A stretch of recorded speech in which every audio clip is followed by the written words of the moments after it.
Si on est proche de vous, auditeurs, qu'on prend toujours la température, on est aussi proche des gens qui font la France, notamment à partir de 7h. Vous le savez, on va voir les producteurs, le foie gras hier, les huîtres aujourd'hui, mais on file aussi du côté des restaurateurs, du côté des chefs. Bonjour Xavier Mathieu.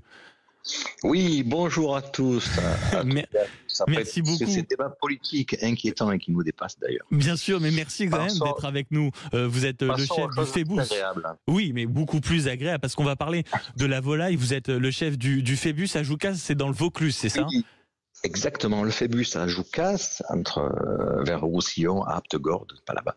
Et vous avez vraiment, on va dire, une passion pour la volaille. C'est-à-dire que c'est vraiment la chose qu'il faut savoir cuisiner dans cette période de fête. Écoutez, en cette période-là de l'année, la volaille, c'est quand même quelque chose d'essentiel.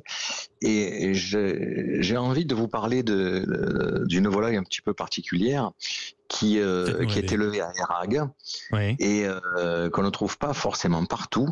C'est une pintade chaponnée. Oh là là, ça c'est très très bon ça.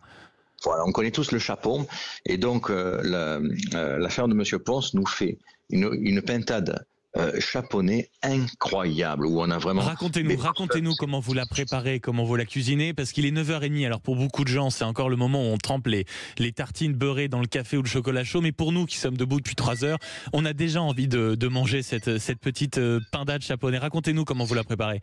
Écoutez, je suis en train justement de la préparer parce que aujourd'hui je fais un repas de famille, le restaurant à Noël. Écoutez, parfois on a plaisir d'être en famille aussi. Donc, on n'est pas ouvert cette période de l'année pour rester un petit peu, les équipes et nous-mêmes, en famille. Donc, je vais la farcir. Alors, j'ai récupéré à Érag, donc, une magnifique pintade chaponnée. Et donc, je vais la farcir avec une farce de chair de volaille, un petit peu d'émarron, un petit peu de foie gras, un petit peu de truffe. Ah là là. Sel, poivre, et je vais y ajouter une brunoise, une grosse brunoise, on appelle ça le mirepoix, de pommes. Pour la petite touche sucrée. Retire avant, oui, parce que ça va adoucir, ça va humidifier aussi en même temps cette pintade chaponnée, et après il faut la cuire tout doucement, c'est le plus important. Combien de temps de cuisson à peu près ?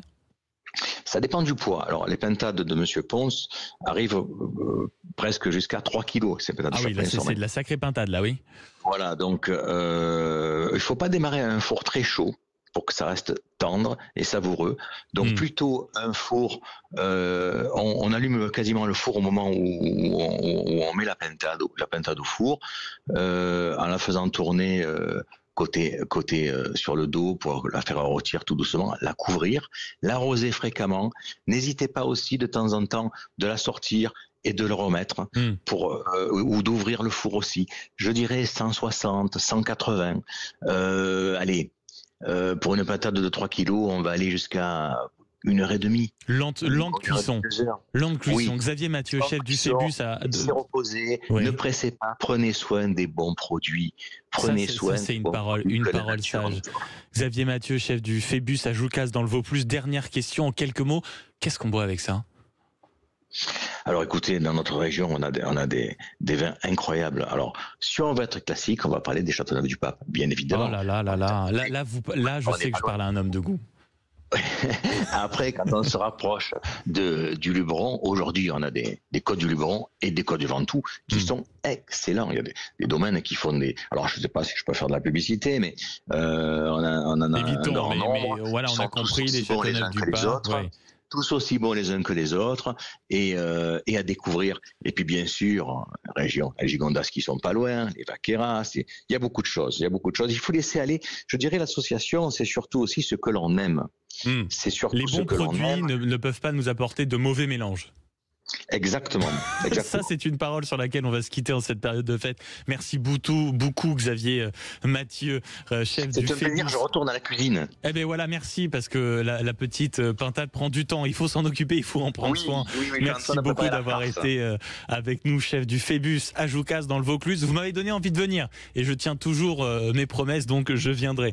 Dans quelques instants, changement total de sujet. On va s'intéresser à la diplomatie, parce que vous savez que la diplomatie se fait autour de la nourriture, mais il y a peut-être une diplomatie qu'on n'a pas vue ou qu'on n'a pas voulu voir. C'est, si vous voulez, l'infiltration d'espions russes au cœur du pouvoir, notamment au cœur de l'Élysée. Depuis des années, ça remonte à De Gaulle et c'est le journaliste Étienne Girard qui signe un énorme dossier sur ce sujet-là, et je suis persuadé qu'avant les fêtes, c'était un sujet qui allait vous intéresser. C'est à la une de l'Express et on en parle avec vous toujours 0826 300 300 et ça se passe évidemment sur Sud Radio. À tout de suite.